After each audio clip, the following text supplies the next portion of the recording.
दिल्ली के राजनीतिक अखाड़े में शोर मच चुका है।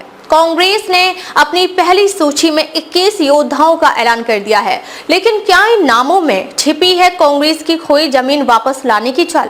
रागिनी नायक की बेबाक आवाज क्या वजीरपुर में नई इबारत लिख पाएगी? और क्या संदीप दीक्षित अरविंद केजरीवाल के घर में सेंध लगाने का दम रखते हैं? तीन पार्टियों की टक्कर, तीन नेताओं की परीक्षा और दिल्ली की जनता का बड़ा फैसला। कौन बनेगा दिल्ली का नया किंग मेकर? आइए जानते हैं इस खास रिपोर्ट में।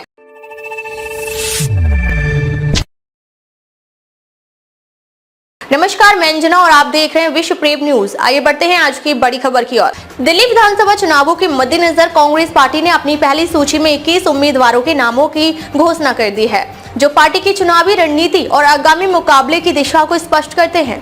इस सूची में नए और अनुभवी दोनों तरह के चेहरों को शामिल किया गया है, जो दर्शाता है कि कांग्रेस इस बार एक संतुलित और प्रभावशाली टीम के साथ मैदान में उतरने की तैयारी कर रही है।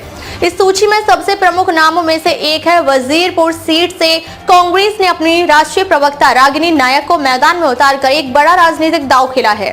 रागिनी नायक न केवल एक प्रभावशाली वक्ता हैं, बल्कि सामाजिक कार्यों में उनकी सक्रिय भागीदारी और महिला अधिकारों के प्रति उनकी प्रतिबद्धता ने उन्हें जनता के बीच एक मजबूत पहचान दिलाई है। उनकी उम्मीदवारी को कांग्रेस के भीतर एक दूरगामी रणनीति के रूप में देखा जा रहा है, जिसका उद्देश्य पार्टी को वजीरपुर क्षेत्र में मजबूती प्रदान करना और अपने परंपरागत जनाधार को पुनर्जीवित करना है। रागिनी नायक की छवि एक निर्भीक और स्पष्ट वक्ता की है। उन्होंने सामाजिक न्याय, महिला सशक्तिकरण और शिक्षा जैसे मुद्दों पर अपनी स्पष्ट राय रखकर जनता के बीच एक भरोसेमंद नेता के रूप में अपनी पहचान बनाई है। उनके भाषण और अभियानों में न केवल जमीनी मुद्दों की झलक मिलती है, बल्कि उनके विचार और दृष्टिकोण भी युवा मतदाताओं को आकर्षित करते हैं। वजीरपुर जैसे क्षेत्र, जहां परंपरागत रूप से कांग्रेस को कठिन चुनौती का सामना करना पड़ा है, में उनकी उम्मीदवारी से पार्टी को नई ऊर्जा मिलने की संभावना है। वजीरपुर एक मिश्रित आबादी वाला क्षेत्र है, जहां विभिन्न वर्गों और समुदायों का मेल जोल है।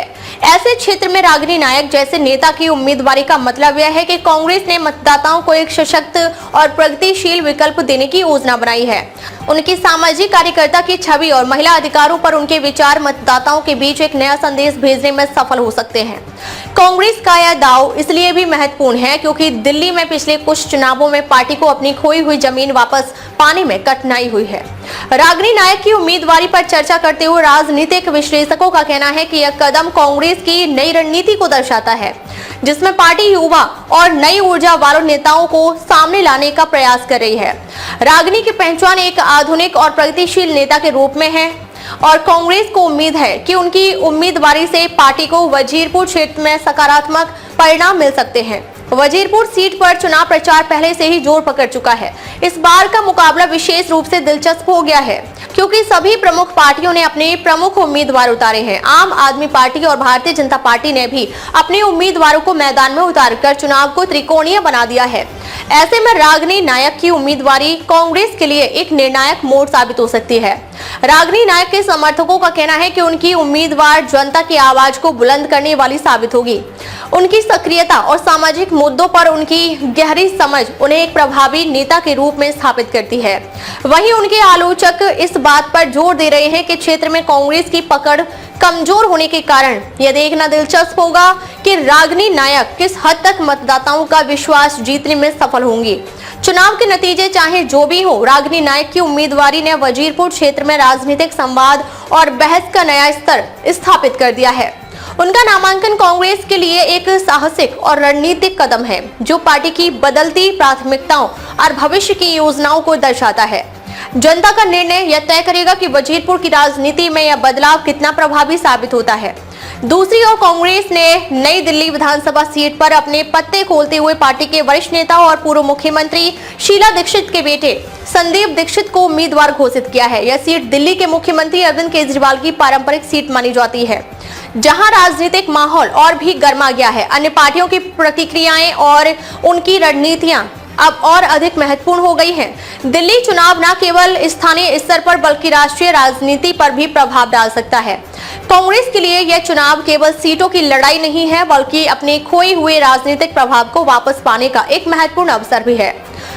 अब सभी की नजरें इस बात पर टिकी हैं कि कांग्रेस के ये उम्मीदवार अपने अपने क्षेत्रों में कितना प्रभाव डाल पाते हैं और पार्टी के लिए कितनी सीटें जीतने में कामयाब होते हैं। दोस्तों, दिल्ली का चुनावी समर हर दिन दिलचस्प होता जा रहा है। कांग्रेस ने अपनी रणनीति का पहला पत्ता खोल दिया है।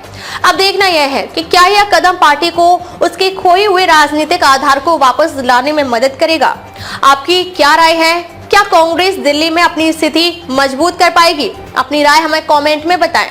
दिल्ली की सियासत में किसकी होगी जीत और किसके हाथ लगेगी हार, जानने के लिए बने रहिए विश्व प्रेम न्यूज के साथ। इस बार का चुनाव सिर्फ सत्ता की लड़ाई नहीं बल्कि इतिहास रचने की बिसात है। और ऐसे ही ताजा अपडेट्स के लिए हमारे चैनल को लाइक करें, शेयर करें और सब्सक्राइब करें हमारे चैनल को। दिल्ली चुनावों की हर अपडेट सबसे पहले यहीं मिलेगी, सब्सक्राइब करना ना भूलें। अब तक के लिए बस इतना ही, फिर मिलते हैं कैसे ही बड़ी खबर के साथ। तब तक के नमस्कार और देखते रहिए विश्व प्रेम न्यूज।